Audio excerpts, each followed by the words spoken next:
No se explica Gijón sin el Cantábrico y tampoco se explicaría su importancia en la Vía de la Plata sin ese embravecido mar por el que tenían su salida norteña minerales, tropas y mercaderías. El emperador Augusto tomó la decisión. La Gigia romana, en la que se estableció la Cuarta Legión, conserva unas termas construidas en Campo Valdés entre los siglos I y II, el testimonio de la época más importante de Asturias.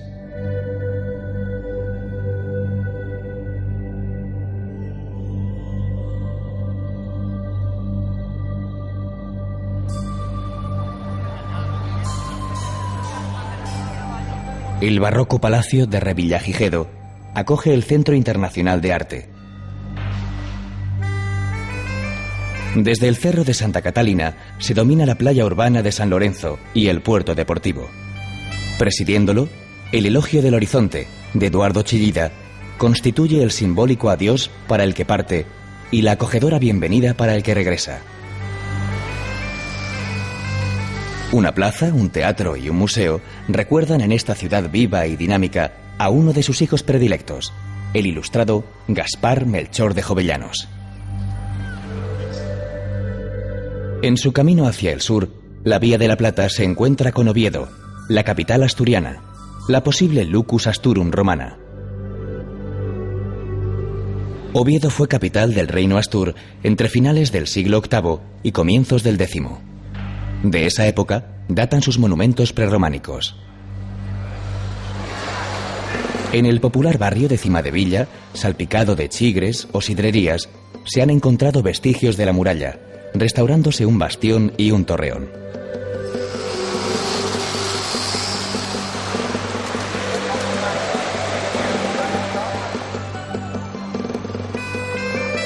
La presencia más rotunda la marca la catedral, gótica, de una sola e impresionante torre, que culmina en una aguja que parece tocar el cielo.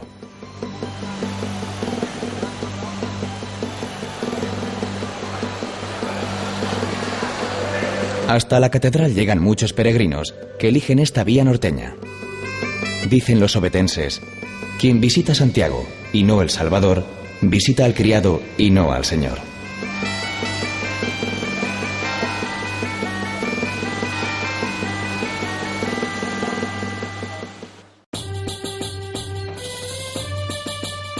La indumentaria tradicional asturiana responde a la manera de vivir, al clima, a la orografía y a las materias primas más fáciles de obtener. Lo que hasta mediados del siglo XIX era el vestir cotidiano se ha convertido en el traje de las ocasiones especiales y sobre todo de las fiestas.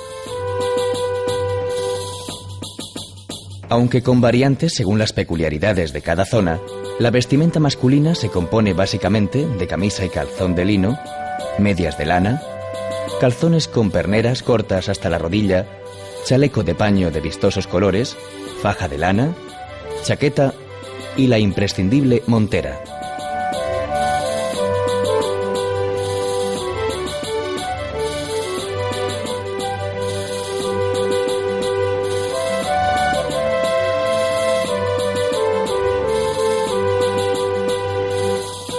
En el caso de la mujer, se cubre con una camisa de lino, refajos de llamativo colorido, faltriquera, sayas de amplio vuelo, justillo, mandil y esclavina, cubriendo la cabeza con un pañuelo de lino, lana o seda, según las posibilidades.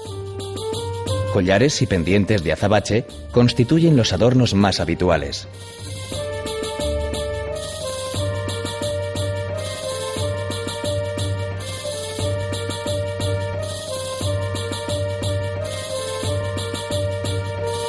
Así vestidos, acuden hoy a sus fiestas y romerías.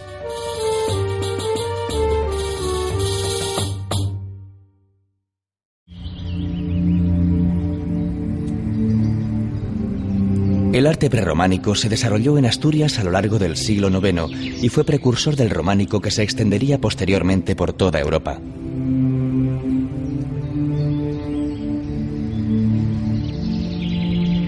El prerrománico asturiano se caracteriza por su solidez, combinada con delicados detalles. Celosías en piedra calada, cruceros muy decorados, medallones tallados, Todo ello remite a una corte creativa y refinada, cuyos monarcas encontraron la combinación perfecta entre la belleza, el sentido utilitario y las arriesgadas propuestas arquitectónicas.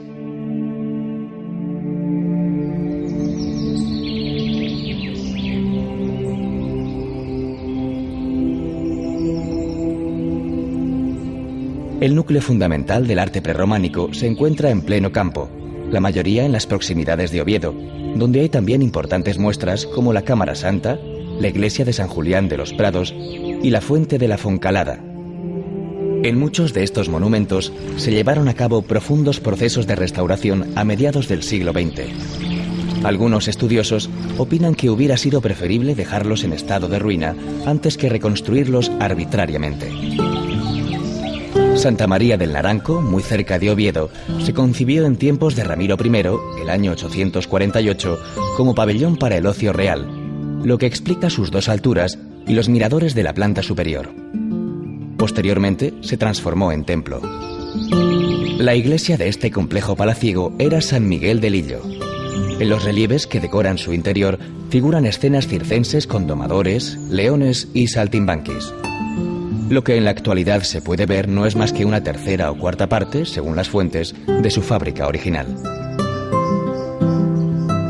San Salvador de Valdedios, conocido como el Conventín, está en un valle cercano a Villaviciosa, en medio de un apacible paisaje marcado por el silencio y las brumas.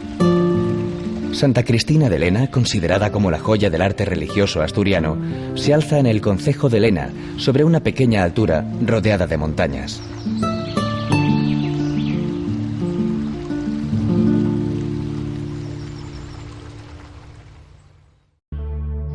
La recién hollada provincia de León reserva una espectacular sorpresa: las médulas. Bajo este nombre de resonancias épicas, aguarda un fascinante espacio natural que adquiere su verdadera dimensión al atardecer. Y una historia de sacrificios, esfuerzos y, para algunos, recompensas. Las médulas se encuentran en el término de Carucedo, en la comarca de El Bierzo, y constituyen la prueba y el recuerdo de la mayor mina de oro de la antigüedad. Los romanos la explotaron durante cerca de 200 años, hasta el siglo III. Con su declive vino también el de Astúrica Augusta, a donde se dirigen nuestros pasos. El procedimiento utilizado era el ruina montium. Acumulaban agua en estanques en la cima de la montaña y cuando estaban colmados la dejaban caer a través de galerías, produciendo el aluvión de la tierra. Una vez lavada y tamizada, hacían su aparición las codiciadas pepitas. El viajero actual recorre por itinerarios señalizados, si es su deseo, algunas de estas cuevas y galerías, pero sobre todo se embelesa contemplando el paisaje quebrado, los pináculos casi góticos de un monumento natural perpetrado en busca del oro.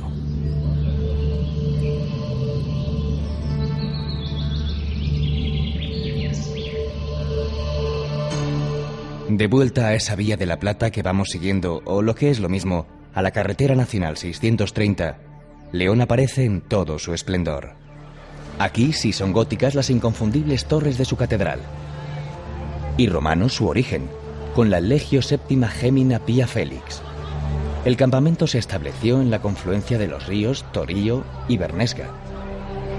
Este asentamiento militar se había hecho necesario dado el carácter rebelde y guerrero de los astures. De entonces quedan restos de murallas sobre cuyos sillares se levantó la defensa medieval. También queda el nombre, Legionem, Legión, León. Al interior desbordante de luz de la catedral contribuyen sus 737 vidrieras, que la filtran y matizan. Cada hora del día, cada estación del año, constituye un espectáculo fascinante y único. El Museo Catedralicio guarda una colección de tallas románicas de Nuestra Señora. El románico, el arte por excelencia de ese camino de Santiago que por aquí atraviesa, nos envuelve en el panteón de los reyes de la Colegiata de San Isidoro. Las pinturas murales de sus bóvedas son las más hermosas y mejor conservadas de Europa. Preside, majestuoso, el Pantocrátor. La tríada monumental leonesa se completa con el convento de San Marcos, convertido en parador de turismo. Su espectacular fachada plateresca lanza al mundo el inequívoco mensaje del poderío del imperio español que lo levantó. Acoge el Museo de León, esencial para conocer la historia de la ciudad, incluidas estelas y lápidas romanas. La animación se deja sentir, de día en el ir y venir de la Plaza Mayor, y a partir de la caída de la tarde en el Barrio Húmedo, con una de las mayores concentraciones de bares, mesones y tabernas por metro cuadrado.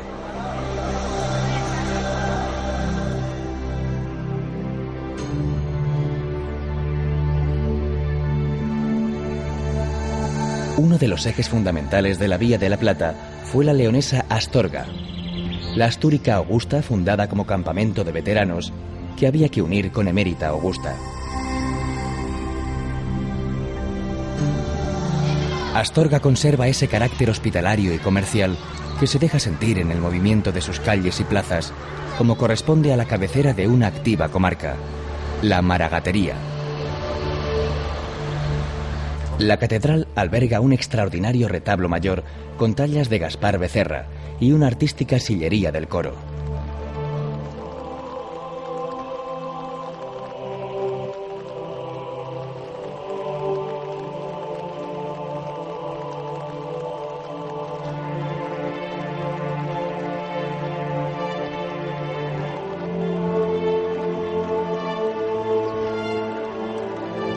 El arquitecto catalán Antonio Gaudí diseñó el Palacio Episcopal, sueño modernista en medio del sobrio escenario leonés.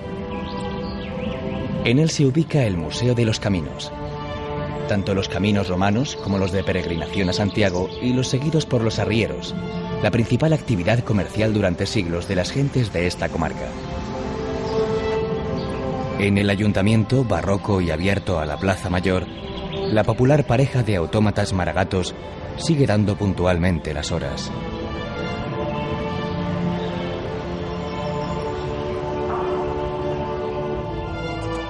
Busca el sur la Vía de la Plata y en su camino deja atrás restos de calzada que han sobrevivido al paso de los hombres, las bestias, los carros y los siglos. También deja atrás una activa ciudad, La Bañeza, con la característica torre desmochada de su iglesia de Santa María. Otro templo, el del Salvador, con ábside románico. Y una porticada y concurrida Plaza Mayor.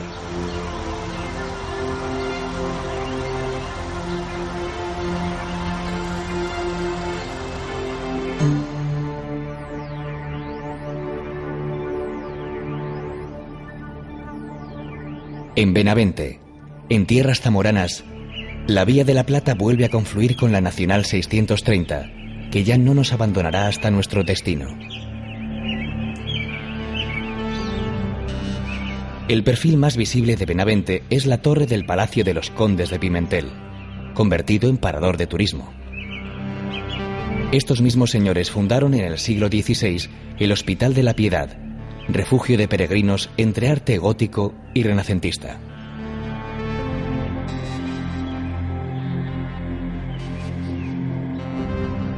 Dos iglesias destacan, ambas románicas, del XII. San Juan del Mercado, que fue inicialmente monasterio templario, pasando luego a la Orden de San Juan, y Santa María del Azogue, cuya estructura, con 5 ábsides, los expertos relacionan con el monasterio de Moreruela, hacia cuyas ruinas dirigimos nuestros pasos.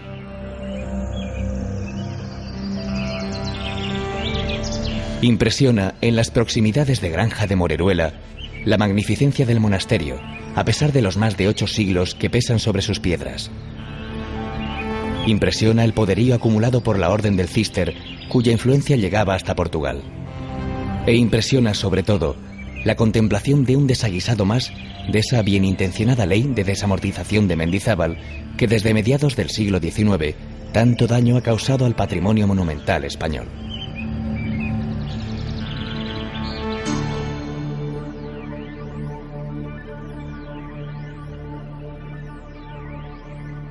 Zamora tiene su origen en la Mansio Ocelunduri, habitada por los soldados veteranos.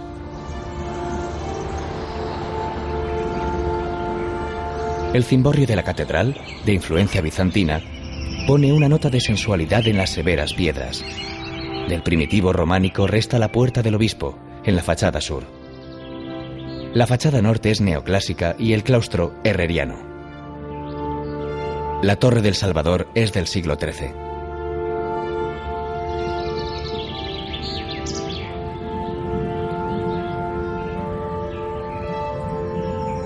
El románico es el arte por excelencia en Zamora, donde se suceden las iglesias en este estilo, tal vez como en ninguna otra ciudad española.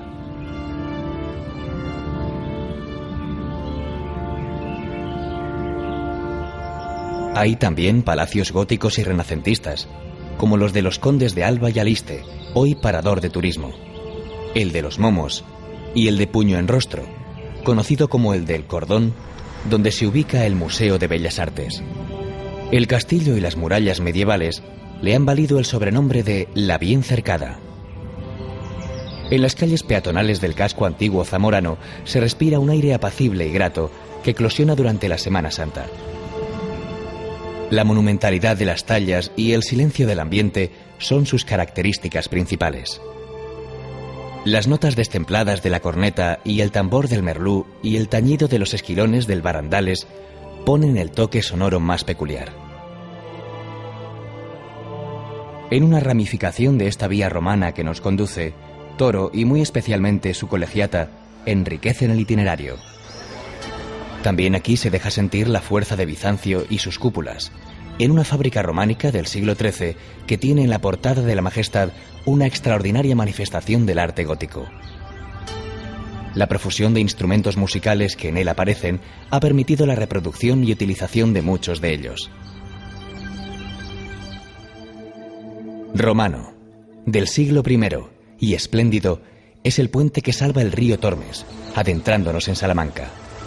De los 26 arcos que lo componen, los 15 más cercanos a la ciudad resistieron la crecida de aguas que en 1626 se llevó los 11 restantes, restituidos posteriormente. El ibérico berraco de piedra recuerda las divinidades protectoras de los animales, fundamentales en esta tierra ganadera.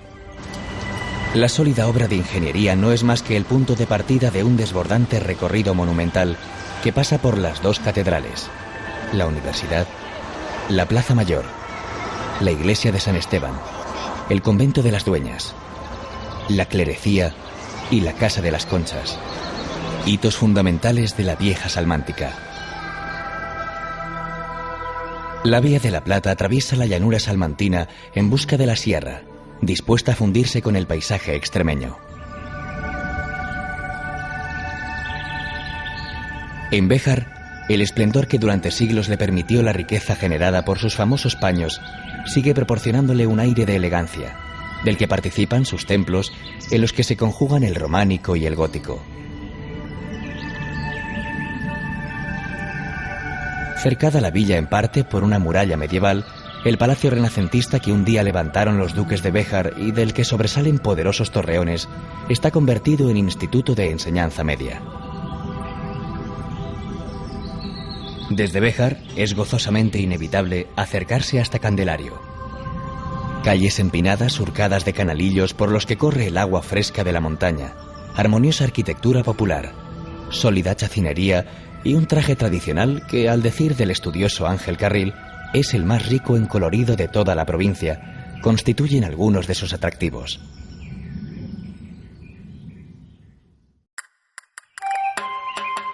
El traje, y especialmente el de la mujer, con sus arracadas, pendientes y collaradas de plata sobre dorada, es una muestra más de las particularidades del pueblo maragato, que ha sorprendido a los viajeros de cualquier siglo por sus cerradas costumbres.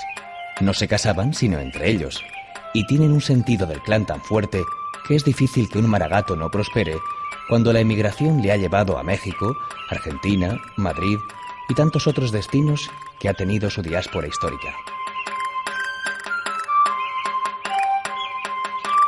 Con estas palabras, el escritor leonés Pedro Trapiello nos acerca a las gentes de una comarca de gran personalidad, la maragatería, custodiada por el monte Teleno. Los maragatos han sido históricamente arrieros, recorriendo en su ir y venir más de media España. No es difícil imaginar el papel que en muchas de esas rutas ha desempeñado nuestra Vía de la Plata.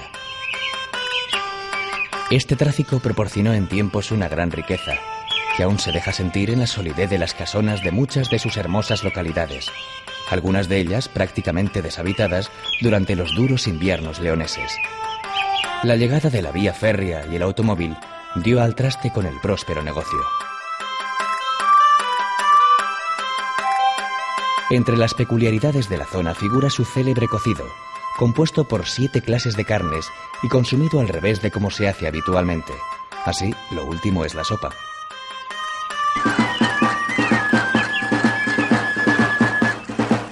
Toda la riqueza tradicional, todo el poderío económico y toda la hermosura de su folclore se dejaba sentir especialmente en las bodas maragatas, ceremonias de gran belleza y complejidad que se siguen celebrando de vez en cuando.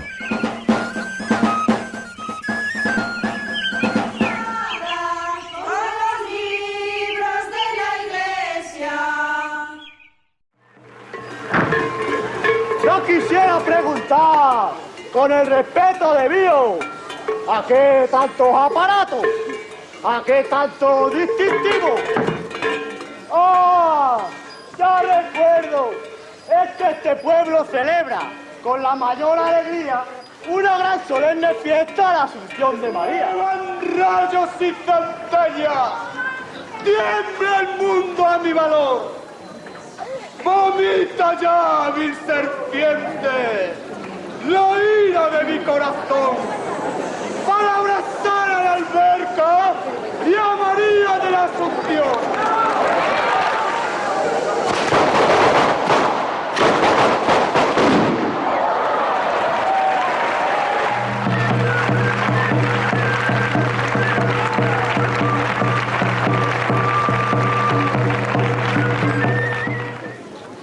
No sé qué gusto y placer. Este día me apasiona. Que me alegro y no sé cómo. Me divierto y no sé cosa. Quiero atender y escuchar lo que dice mi interior. Y es que este pueblo celebra a María de la Asunción. Detén tu lengua, villano. Hay quien ante mí se atreva, sin cordura ni concierto, a decir tan gran simpleza. ¿Y eso qué le importa a él? Vive mi ardor, que te abrazo en viva llama. ¿Qué? Este, según huele y se expresa, el mismo demonio con las patas rabituertas. ¡Que te abrazo en vivo fuego! Anda, pelafustrán, cara de pocos amigos, con toda que si bandera, que de 2 cachiporrazos te derribo la mollera. Todos 3 arrodillados ante mi real presencia. Abra su boca al infierno y en su seno les contenga. ¿Quién como yo en el poder? Pues tengo 7 virtudes contra tus 7 pecados. Contra soberbia, humildad. Contra avaricia, generosidad. Contra lujuria, castidad. Contra la ira, paciencia. Contra la gula, templanza. Contra la envidia, caridad. Contra pereza, diligencia. Vete, bendito de Dios, a tus profundas cavernas, que mientras Dios sea Dios, tu desdicha será eterna. Ya me venciste, Miguel, y en tan rigurosa pena, abra su boca al infierno y en su seno me contenga. Y vosotros, albercanos, que a la Asunción hacéis fiesta, nunca dejéis de alabarla, que Dios con su providencia os colmará de virtudes y de abundantes cosechas, y saliendo de esta vida os dará la gloria eterna. Y ahora, para terminar, al público yo le pido que disculpe nuestra falta, y el que no lo quiera hacer, que se chupa el pasado.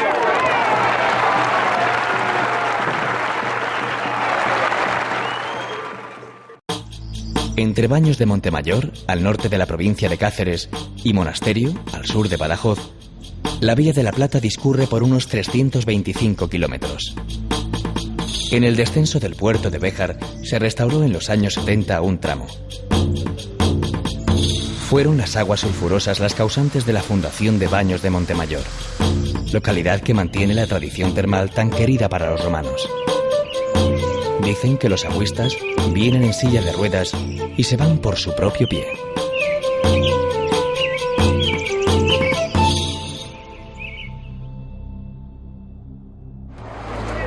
La judería de Hervás, capital del Valle de Ambroz, es una de las mejor conservadas de España. Sus calles, laberínticas, muestran balcones llenos de flores y fachadas cruzadas por vigas de madera de castaño, algunas de los siglos XIII y XIV. Se conservan nombres como Rabilero, calle donde se encontraba la vivienda del rabí, y sinagoga, y un dicho: en Hervás, judíos los más. Fernando VII concedió en 1816 la independencia a la villa por tener todas las proporciones para ser uno de los lugares más felices de mi reino.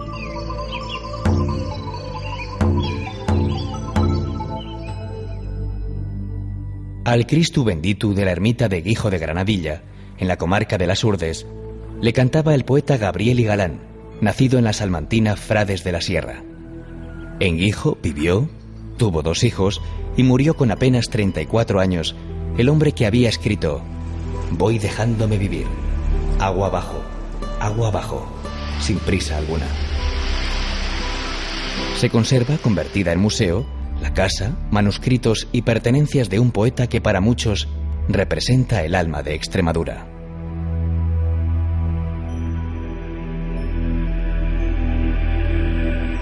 El arco de Caparra, el único con 4 vanos existente en España, es una espectacular sorpresa para quienes recorren a pie la Vía de la Plata, atravesando dehesas de encinas y alcornoques. Estos peregrinos de la huella romana ven cómo poco a poco el camino, a veces difícil de identificar, se va señalizando y van surgiendo albergues. Caparra no es solo su arco, sino una importante mansio que las excavaciones arqueológicas están sacando a la luz.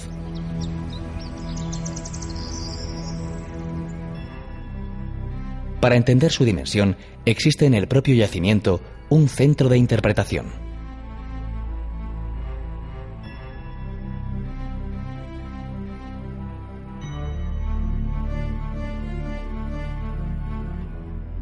El nombre de Plasencia lo dice todo.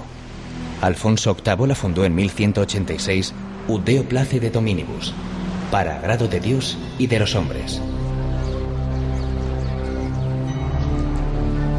La ciudad muestra 2 catedrales superpuestas, cuyas obras se iniciaron en el siglo XIII y en las que se suceden los estilos que van del románico al plateresco.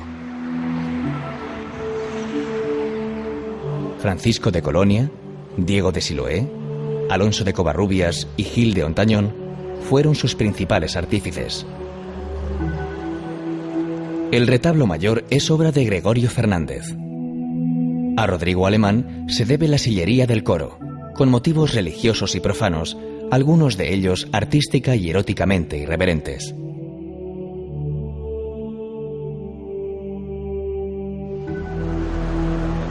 La arquitectura civil está marcada por los palacios construidos por los extremeños que regresaron de la conquista de América. Tiene Plasencia, además, unas castigadas murallas medievales y un dédalo de arcos, escudos, callejas, fachadas y patios cuajados de plantas. La Plaza Mayor, eje del activo día a día, se vivifica los martes con un mercado que culmina en el martes mayor, el 1 de agosto.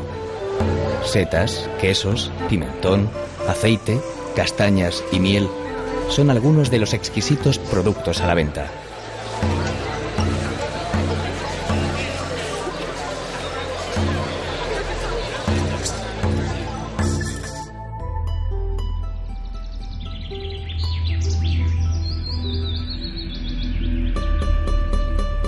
En Plasencia confluyen la feraz comarca de la Vera y los no menos ubérrimos valles de Ambroz y Jerte. El espectáculo primaveral del millón de cerezos del Valle del Jerte en flor es un placer para los sentidos. En árabe, Jerte significa gozo. Recorrerlo en cualquier dirección, adentrarse hacia algunas de las gargantas y cascadas que lo fecundan, seguir al albur las carreteras que serpentean por las laderas y callejear entre los cogollos de arquitectura popular que aún se conservan, son algunas de las gratas posibilidades que se le ofrecen al viajero. Por el puerto de Tornavacas, al norte, lindando con Ávila, se adentró en 1556 el emperador Carlos I, camino de su retiro en el cercano monasterio de Yuste. Dicen que dijo: «No pasaré yo otro puerto en mi vida, sino el de la muerte». Y así fue.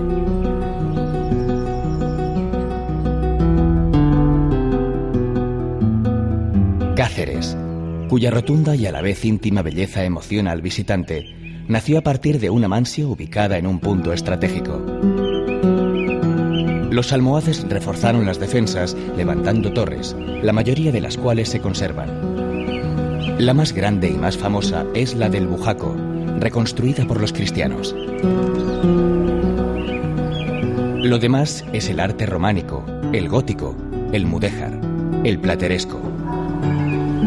Expedicionarios enriquecidos con la conquista de América, luchas de poder, palacios desmochados por la reina católica, casas señoriales, arrabales judíos, iglesias, cigüeñas, museos, escudos, balcones, patios, zaguanes, hidalgos y clérigos deslizándose por sinuosas calles, historias de amor mestizo, luz que se filtra al atardecer, faroles que iluminan la soledad, leves sonidos que se funden con el silencio.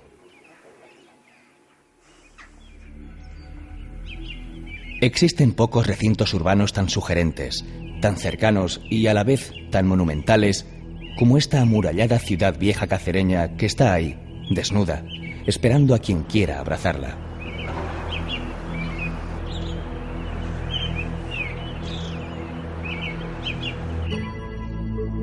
En el año 25 a.C., terminada la guerra con los cántabros y astures que tantos quebraderos de cabeza le había dado, el emperador Augusto licenció a los soldados veteranos y ordenó que se fundara en la Lusitania una ciudad con el nombre de Augusta Emérita, Mérida, hito fundamental de la Vía de la Plata que nos ha traído hasta aquí.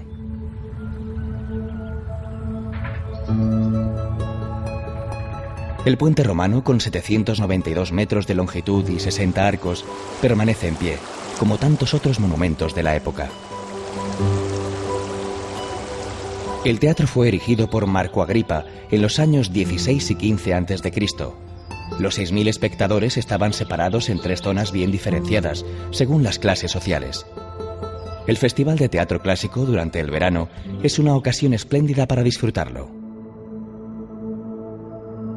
Una buena manera de introducirse en el fascinante pasado es recorrer el Museo Nacional de Arte Romano, edificio sobrio y luminoso de Rafael Moneo, donde continente y contenido forman un todo difícil de alcanzar.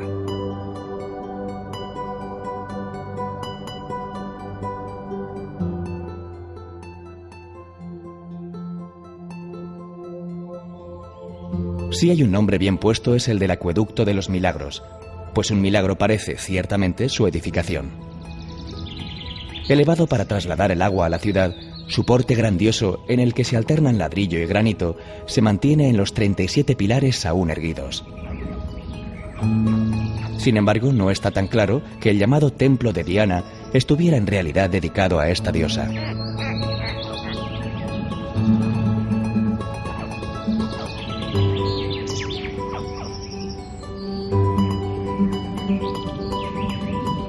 En Mérida, la historia desbordante vive en permanente ebullición. Resulta imposible mover una piedra sin que aparezcan capiteles, cornisas, restos de columnas o monedas. Desde 1990 se llevan a cabo excavaciones en el área arqueológica de Morería, debajo de edificios de la Junta de Extremadura y junto al omnipresente río Guadiana.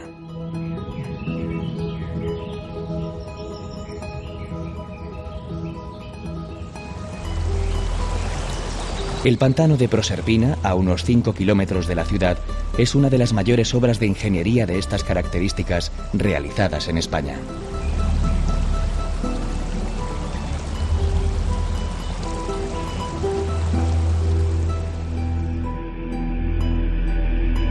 Dos plazas, la Grande y la Chica, articulan la activa vida cotidiana de Zafra, centro comercial y ganadero de primer orden.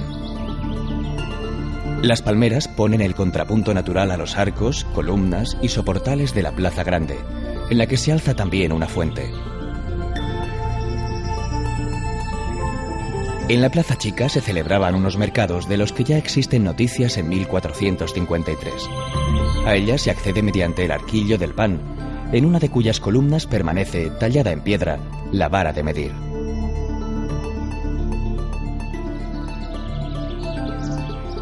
El paseo ciudadano está jalonado de calles estrechas, casas solariegas, escudos, arcos, conventos e iglesias. Y presidiéndolo todo, el Palacio de los Duques de Feria, fortaleza por fuera, renacentista morada por dentro, construido a mediados del siglo XV y hoy convertido en parador de turismo.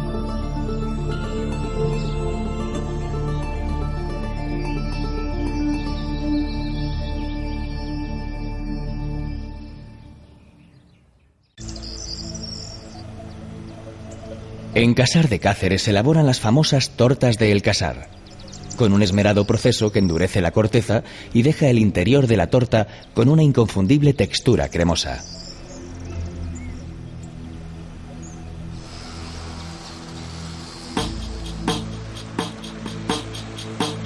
El nombre de torta del Casar proviene de la unión de dos términos que mantienen una relación inseparable con este único y extraordinario queso.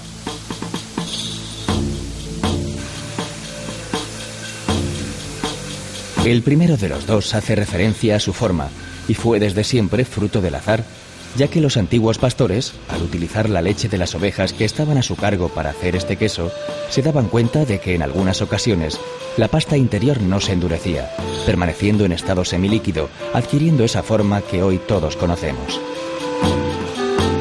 Cuando esto ocurría, los pastores decían que el queso se había atortado, puesto que les recordaba más a las tortas de harina que a los quesos tradicionales.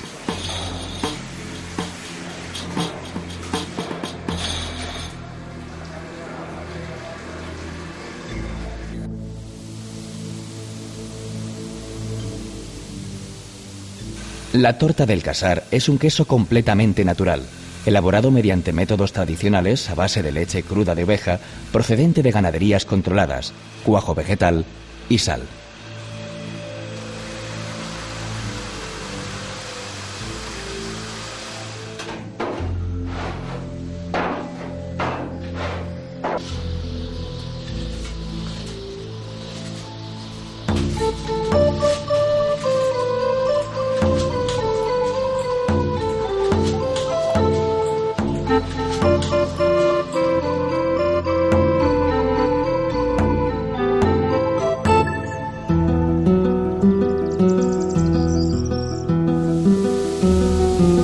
Almendralejo se considera la capital de la comarca de Tierra de Barros, en el sureste de Badajoz.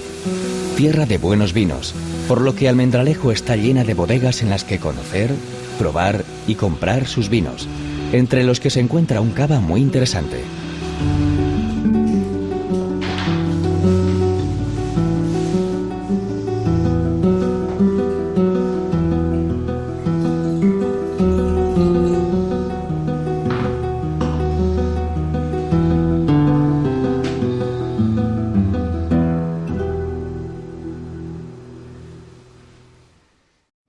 Si existe un claro exponente de las tradiciones folclóricas en Piornal, este lo constituye la celebración de Jarramplas, enigmático festejo que define la riqueza del acervo cultural del lugar. No se conoce exactamente el origen de Jarramplas. Se barajan varias teorías, desde mitológicas, las luchas y el castigo que infligió Hércules a Caco, hasta las ceremonias vistas por los primeros conquistadores de América entre los indios, o la más simple, en la que se habla del personaje como el típico ladrón de ganado que es sometido al castigo y las burlas de los convecinos.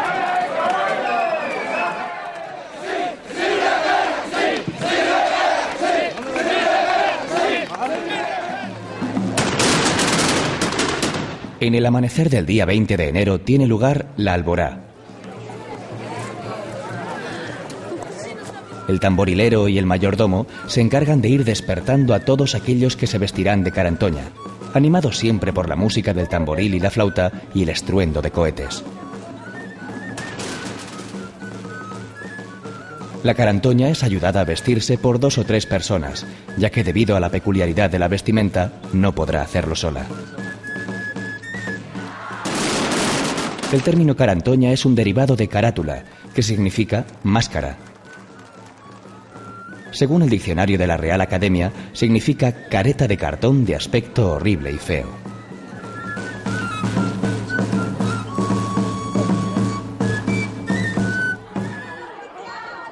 El 19 de enero se celebra esta singular fiesta que conmemora una batalla entre moros y cristianos. Dicha batalla finalizó con la victoria de los cristianos, que como recompensa, al bajar al pueblo, fueron convidados a pan y queso de cabra. La fiesta se acompaña con la planta denominada espadaña, que prolifera en las proximidades de los ríos y que una vez madura se desmenuza y es arrojada de unos a otros en señal de felicitación por la gran victoria conseguida, convirtiendo las calles de Zarza de Montánchez en un gran manto blanco.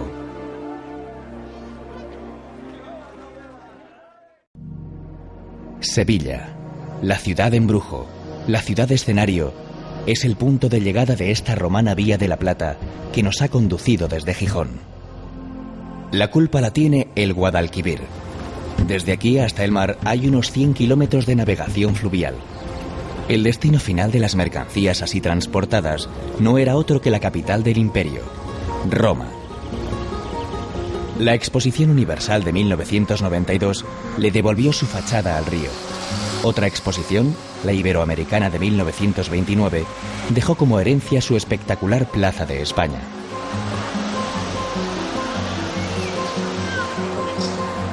Los Reales Alcázares abarcan una parte importante del devenir sevillano. Comenzada su construcción hace 1000 años, sus piedras, ilustradas de jardines, recogen lo mejor del arte almohade, mudéjar, gótico, barroco y renacentista.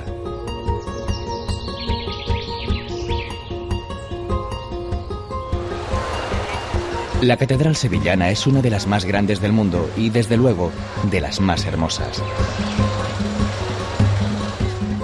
El Archivo General de Indias está ubicado en la antigua lonja de mercaderes de finales del siglo XVI.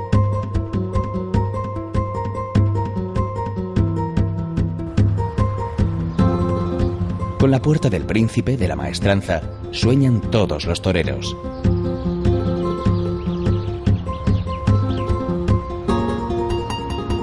El cielo, sin embargo, es territorio de la Giralda, primitivo alminar de la mezquita almohade, campanario cristiano y uno de los mejores miradores sobre la ciudad.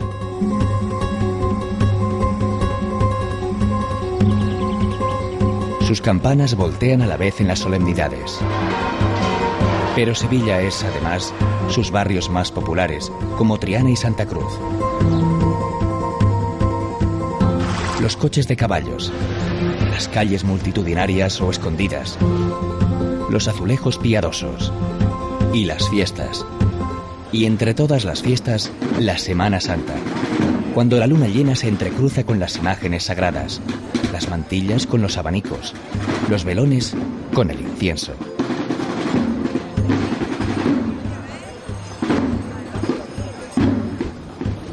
El río, omnipresente, guarda al otro lado el monasterio de Santa María de las Cuevas, la célebre Cartuja, convertida durante la Expo de 1992 en pabellón real. Y flanqueando su cauce, la almohade Torre del Oro, vigilante desde que fuera levantada en el siglo XIII. Ir y venir milenario de unas aguas sobre las que el arquitecto Santiago Calatrava trazó su famoso Puente del Alamillo, penúltimo jalón de arte y belleza de un itinerario que comenzó a orillas del bravío cantábrico y culmina mansamente mecido por el Guadalquivir. Las vías romanas eran verdaderas construcciones, obras públicas realizadas para la eternidad. gruesas piedras implantadas sobre bases firmes que han sobrevivido al paso de los siglos.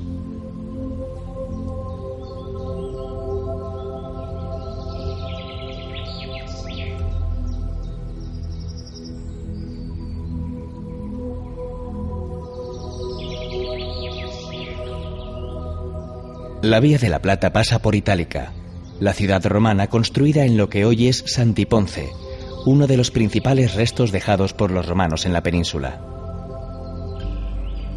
Fundada por Escipión el Africano 2 siglos antes de Cristo, acogió a los soldados romanos que buscaban un lugar próspero para su retiro. La primera ciudad romana en España vio nacer a 2 futuros emperadores que serían conocidos como Trajano y Adriano.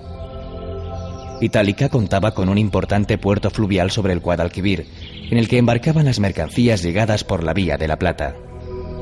De la próspera ciudad se conservan todavía importantes vestigios, los baños, el teatro y numerosos mosaicos de exquisita traza llenos de escenas de caza, de animales marinos y de motivos naturales, reflejo de la riqueza de la fauna del sur de Andalucía. En los mosaicos de la Casa del Planetario encontramos las efigies de los 7 dioses que daban nombre a los 7 días de la semana. El gran anfiteatro romano nos puede dar una idea de la importancia de Itálica, una gran ciudad que acrecentó su importancia cuando el gobierno de Roma estuvo en manos de sus hijos, de Trajano y en especial de Adriano.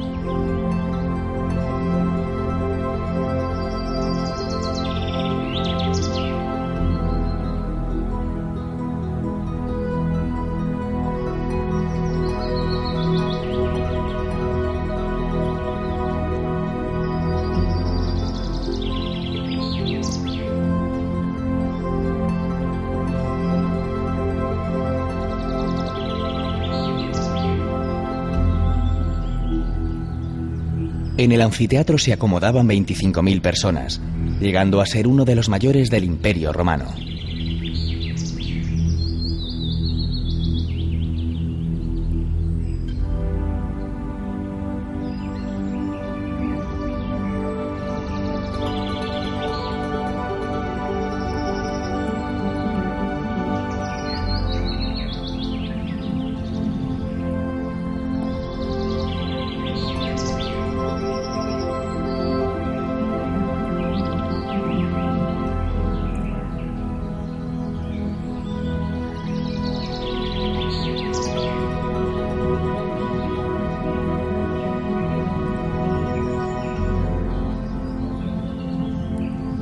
La historia de Itálica está ligada a la de Santiponce, en cuyo término se encuentra, a solo 7 kilómetros de Sevilla.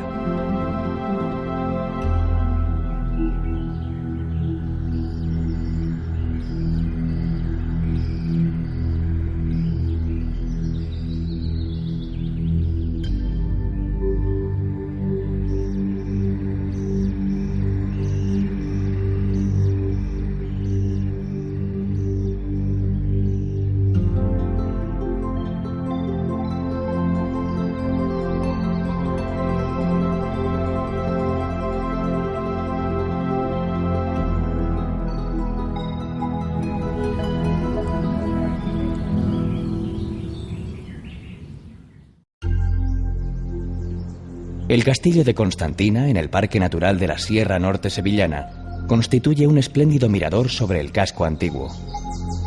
Uno de sus barrios más emblemáticos, el de la Morería, recuerda con su inequívoco nombre el pasado de la villa, que ha dejado en él una profunda huella. La naturaleza envuelve aquí la vida del hombre. La tradición ganadera abarca tanto la cabaña lanar y vacuna como la porcina. De todo ello hay sabrosa constancia en su gastronomía, con exquisitos jamones, quesos, carnes, aceites y licores.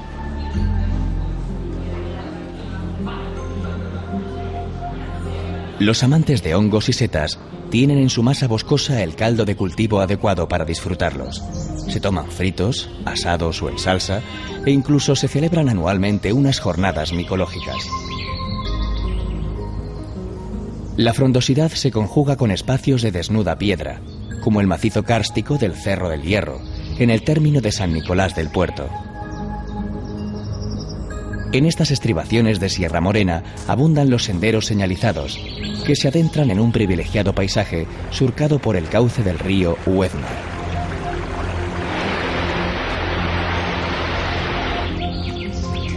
Recorrerlos a caballo es uno de los muchos placeres que ofrece la zona.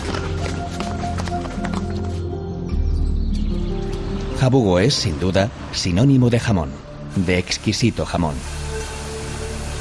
Al norte de la provincia de Huelva, su actividad económica está concentrada en todos los productos derivados de un cerdo que, alimentado con bellotas, se cría aquí en condiciones inmejorables.